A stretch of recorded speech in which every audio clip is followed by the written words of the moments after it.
Welcome to the Prison Professors Podcast. We serve people who face challenges with prosecution, sentencing, and prison.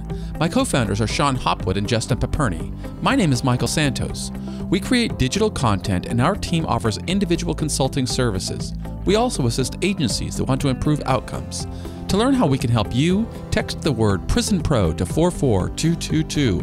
Again, text PrisonPro to 44222 and get our free brochure. You can also visit us at prisonprofessors.com or contact Justin at 818-424-2220. Please subscribe to our podcast on iTunes. Send confirmation that you reviewed our podcast and we'll send you a free digital book. Stay tuned for a 20 to 30-minute episode of Prison Professors. Welcome to the Prison Professors program. Today I'm really thrilled to introduce you to Dieter Tejeda. He is a funny guy, but he's an amazing guy because he faced challenges as a young man, but those challenges are not what defined him. Despite going into the criminal justice system, facing a felony, he has managed to pull himself up, get through college, go to law school, and devote his life to inspiring and helping others. So I've asked him to help me inspire and educate people in prison. Thank you so much, Dieter, for taking the time out of your busy schedule to spend some time with us. Why don't you tell our audience a little bit about your background, then we'll talk about how we connected. Oh, gosh. That's it. I'm not surprised that you just crushed it. I am nowhere near as interesting as you are. I have 0 books. You have 15. I spent 9 months was my sentence to serve. You're 1 year behind Nelson Mandela in terms of total time. And as far as the last question, how we connected, I don't know. I know how we connected. We connected because I read about you going to law school, or I saw you on LinkedIn or something. And what I'm always trying to do, Dieter, just to give some background to our audience and all, what I'm always trying to do is show that if you're going into the prison system, you can still muster the strength and the discipline to get through. That's what got me through the journey. But I know that a lot of guys in there, they live without hope and they think that their life is falling apart and they don't recognize how the decisions they are making today have a direct influence on what they can become tomorrow. So I look for guys like you who are devoting themselves to improving the system. And I think I saw something about you working on reentry programs and inspiring youth and so on. And so I just reached out to you and said, Dieter, you got to be on our program. And you agreed to do it. So I'm just grateful to you for being with us. But tell us a little bit about you. This is really about you, Dieter, because you're the story today. You are the highlight, the superstar, the profile that we want to bring to people's attention. So tell us about your background and what brought you into the world of crime and criminal justice. And then we'll talk about what made you such a success. Oh, gosh. All right. Well, I guess I haven't shared my story. I share it every so often, but some of this stuff I've never told anyone, probably. That's all right. These are guys in prison. They want to hear from you. Talk to us. Yeah. All right. So I was a normal kid. Grew up in Norwalk, Connecticut. It's actually where I am now. What kind of environment is Norwalk, Connecticut? Is that an affluent area? Is that a poverty-stricken area? What kind of background is that? So it's a nice metropolitan mix. It's the high school I went to was perfectly 33% Hispanic, 33% Black, 33% white. We have like the beach area is extremely affluent. Then we have Sono, which is the hood. We have next to the train station. And where were you from? The hood or from the nice section? The middle part. The middle part. My parents are guidance counselors. I grew up pretty, standard leave it to beaver type of existence for a while. No trouble in school? No trouble with any problems as a young man? I was a class clown. I nothing like serious really until my senior year. What happened in your senior year? So I ended up getting into a fight. As many of us did. Yeah. Okay. Well, not me. Not very. That was the first time I ever punched somebody, really, and it was the last time I ever did. Surprisingly, I was thinking about, since you reached out to me, I just started rehashing so much of this. It's been great for me. I really appreciate it. So yeah, I was like a typical just nerd and dork, and then I ended up getting involved in this thing where just fight gets out of control. I'd been seeing some girl. She had a boyfriend. It was complicated. So a fight leads you into the criminal justice system? Is that what you're telling us? Yeah. And it was perfect timing. It ended up being like a case of Murphy's Law. Just everything kept on going sideways, worse and worse. Why is that? Did you make some bad decisions after the police came? Oh, I made horrible decisions the entire way. The decision the decision that led to the fight, numerous decisions. I mean, I was drinking at the time. I've been sober for over 2 years now, but I never connected drinking to my story until recently, until I finally got sober, that there was substance abuse issues were all along the way. But after I was arrested, I didn't tell my parents. I ended up hiding from them until I finally got called from the police to come in, and I hung up the phone because my parents were in the other room when they found out about it. Eventually they brought me in. They were just like, tell them the truth, Dieter. Just tell them what happened and you're going to be fine. And I did that, and that didn't work out. And I didn't tell anyone else. What do you mean it didn't work out? What happened? I honestly don't think my story about like what happened is as important as what happens after. But okay, tell us that. There were a lot of people involved. A lot of people were lying, and then there were stories were changed. People went to the police. Like it was 2 different towns were involved. Like a person who actually ended up doing. I was charged with assault in the 1st degree, which is got like it. What was your sentence?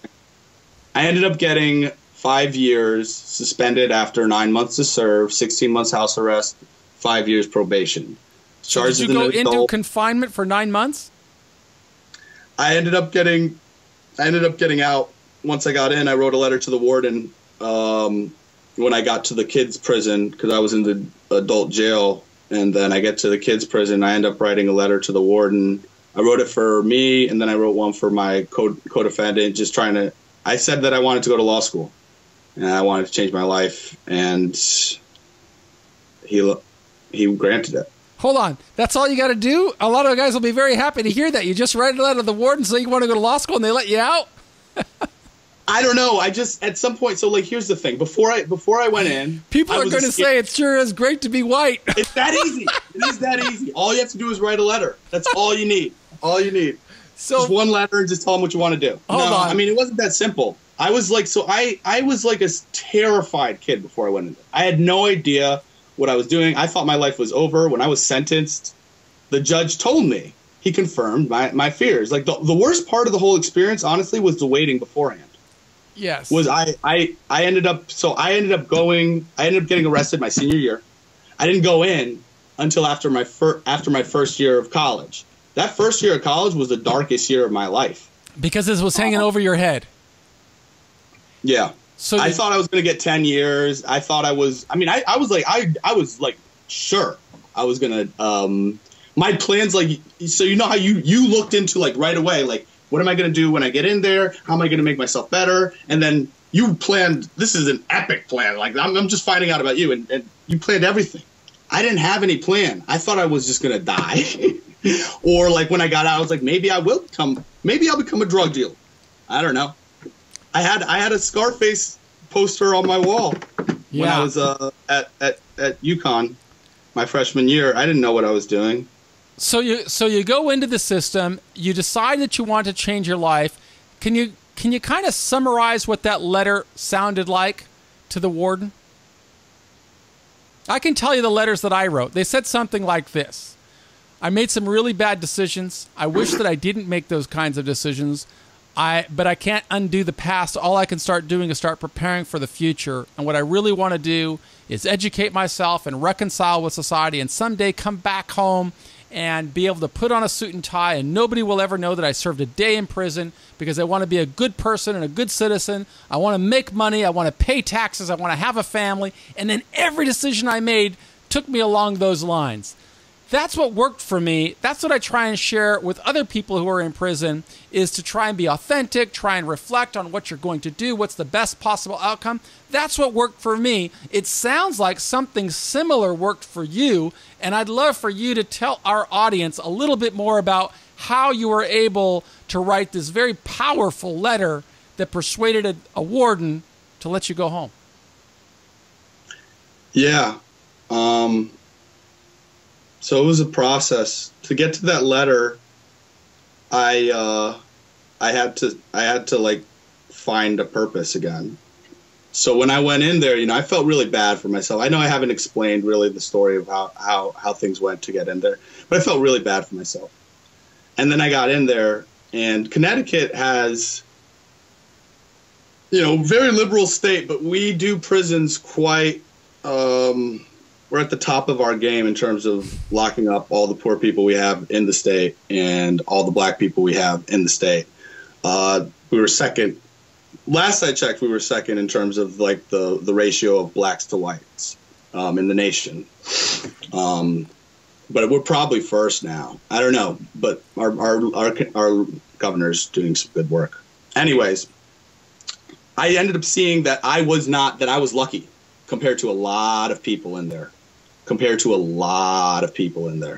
Mm-hmm. And I ended up seeing a lot of humanity there, which was completely opposite of what I expected. I expected to die. I expected that my life was over and that there was never going to be a purpose. And then I finally started being able to help people. I had a little bit of education. I could write letters for other people. How long were you actually there in custody? I was in custody for 4.5 months. I started off at the adult jail. There I had numerous, now I look back and it's like numerous guardian angels. Like the guy, when I first got sentenced, when I first went down to the cell, I didn't know I was going in that day. The lawyer told me, okay, the numerous continuances later is like, you can take the deal now or you can take it in 3 weeks. And I was like, okay, fine, I'll take it now. I thought I was going to get out in time to go back to college. I didn't get it. So what did you do while you were in there? How did you spend your time? I started working out a lot because I was 120 pounds when I went in there, and I was told I was going to be raped on the first night, and I just decided that I wasn't going to. I started making decisions. I did a little bit of what I've seen you describe. I started making decisions, hardline decisions. I was like, okay, I'm going to make it through this. The only way I'm going to do that is a number of things. One, I'm going to cut off all my emotions. I cut off every emotion I had for a long time outside of anger, but like very contained anger, and no sadness. We didn't have room for that. A little bit of happiness. And then I started reading. Did you read some books that were influential to you that you can tell us about? Yeah, my favorite book, the autobiography of Malcolm X. Yes, you learned how to develop your vocabulary inside of a jail cell, just like me. Yeah, I didn't read from like the age of like 10 until I went in. I stopped reading at that point, and then when I got in, I read. I think once I finally got out too, 4.5 months, I must have read a book almost every other day. Yeah. I was lucky. My parents were able to send me books inside. Reading can be transformational. Yeah. That's what I loved about Malcolm X.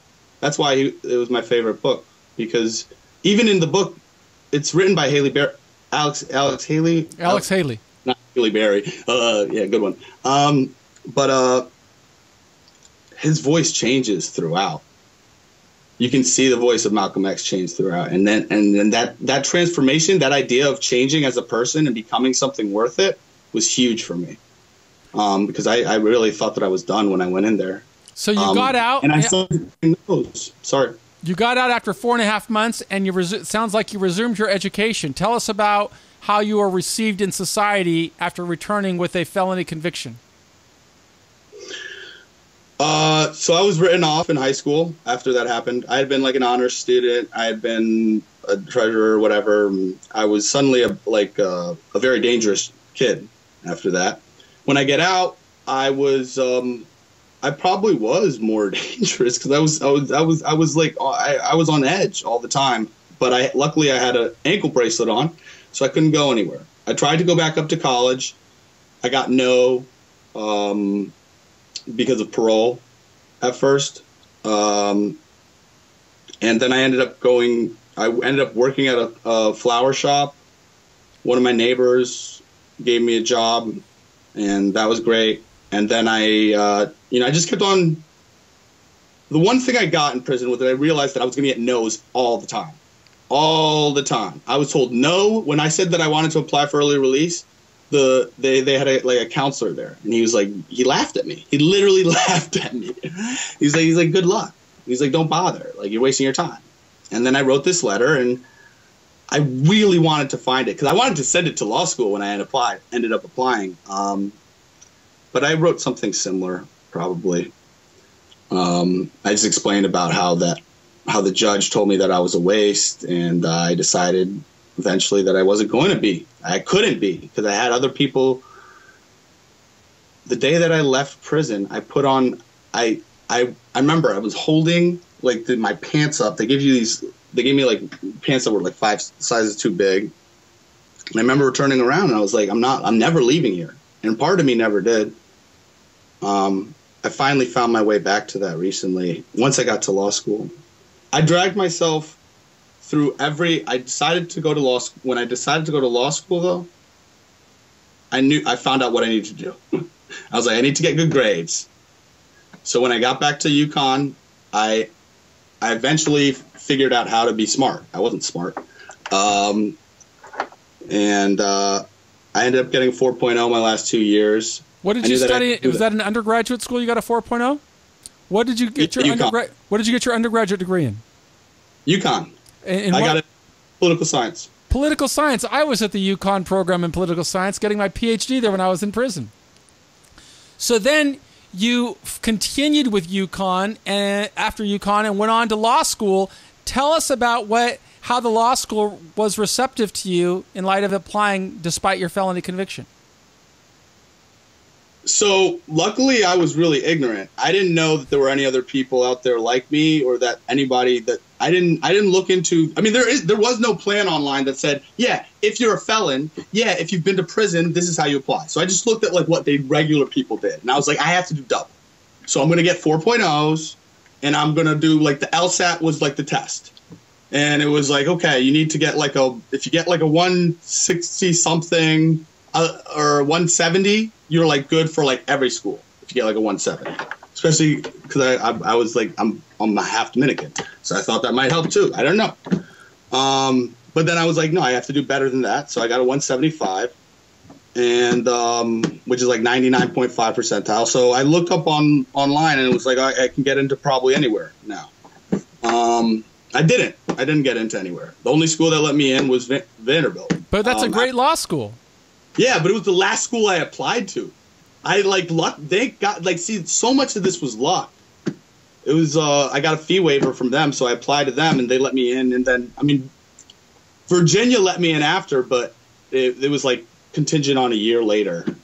I almost couldn't go to school because I was at the end of my probation. So 2 weeks beforehand, I had to go file a motion to try and modify my sentence to go down to law school.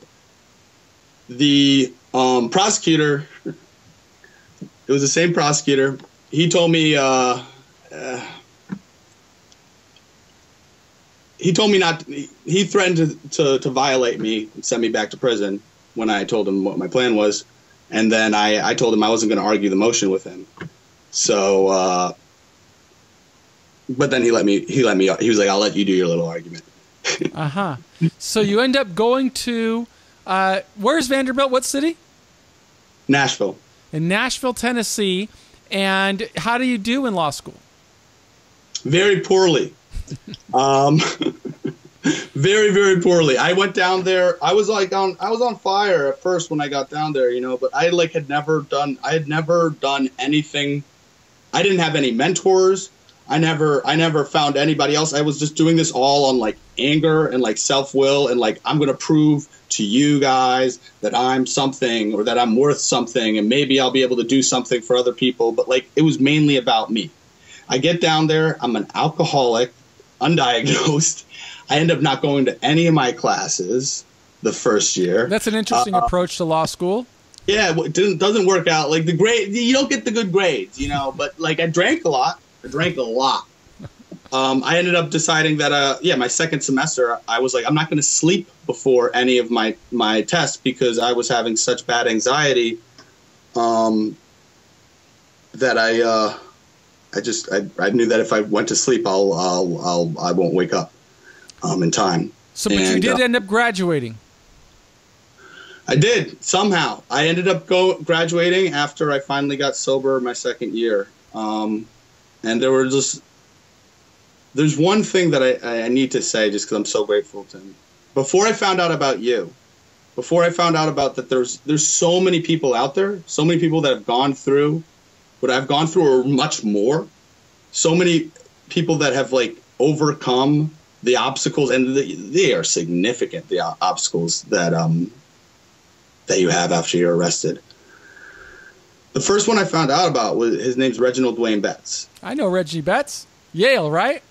Yeah. I ran into him by pure chance the other day for a second. I told him my story real quick, and I was like, I'm going to have to get back to you because I had to run in for an interview.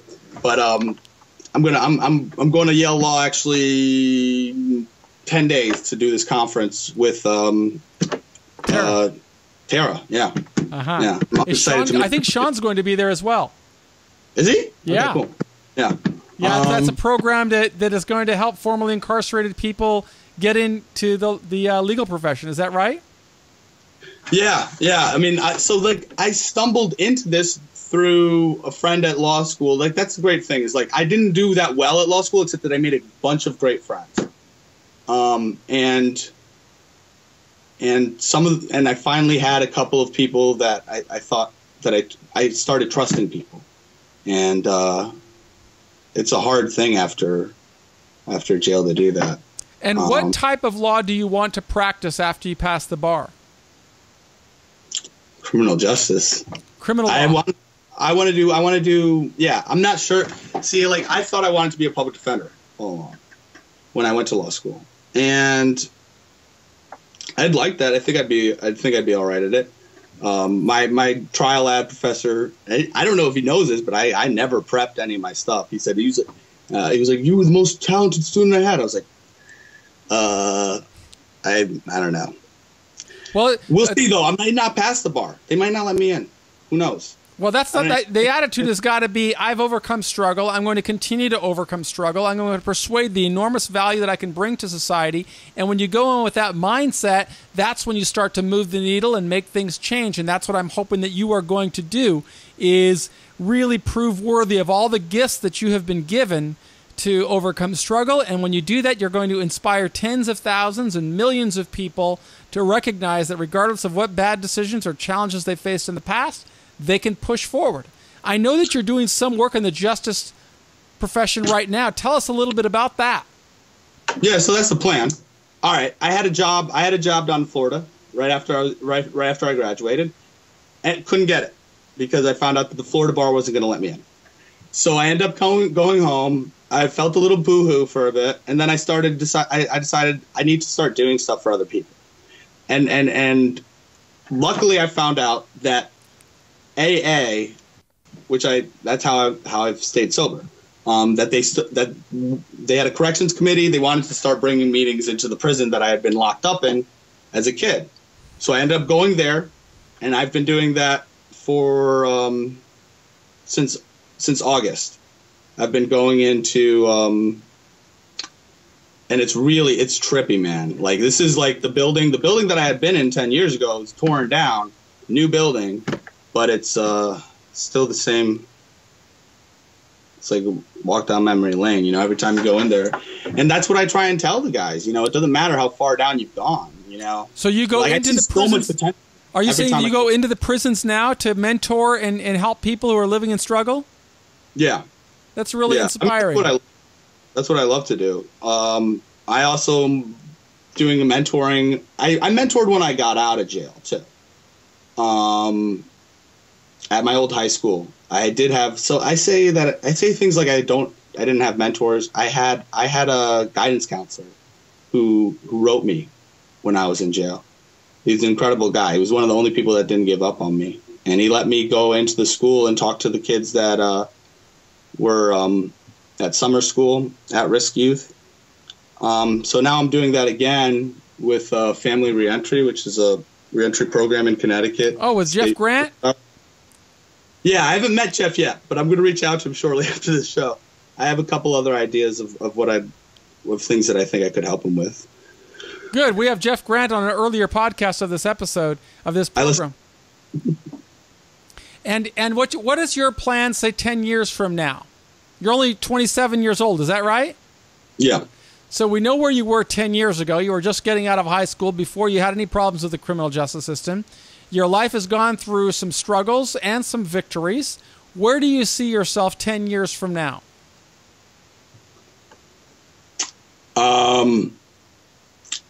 Well, I've only been happy for 2 years.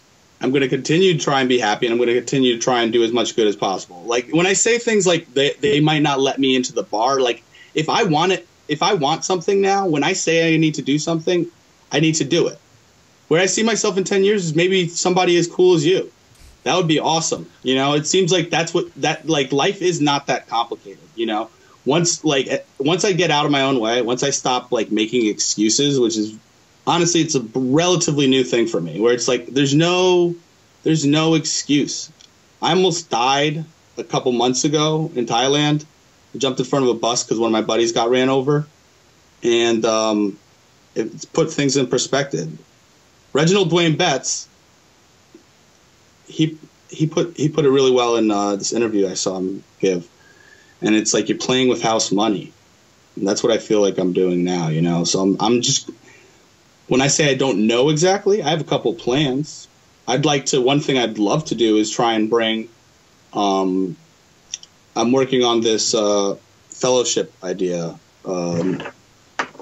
with a fellowship from New York to try and bring a little bit of the experiential learning aspect of the prison experience to law schools. I think that's one of the number one things that I saw in there was just that it was this question that just kept on popping up in my head. I was like, they have no idea, do they? None of the lawyers that are in here, none of the judges, they have no idea what this is like. Like once you sentence somebody, outside of the courtroom, because you're sentenced in court and then you're brought down in the handcuffs. They don't see you go down there. They don't even know how it looks in the holding cell a lot of times. And I think if anything made me, when that guy said, when my trial ad professor said that I was talented, it's not talent. It's because I care. The only thing that's ever dragged me out of any of this is because somehow I was lucky enough to survive this thing. We've been listening to Dieter Tejeda, a man who went to prison because of some bad decisions he made while he was in high school.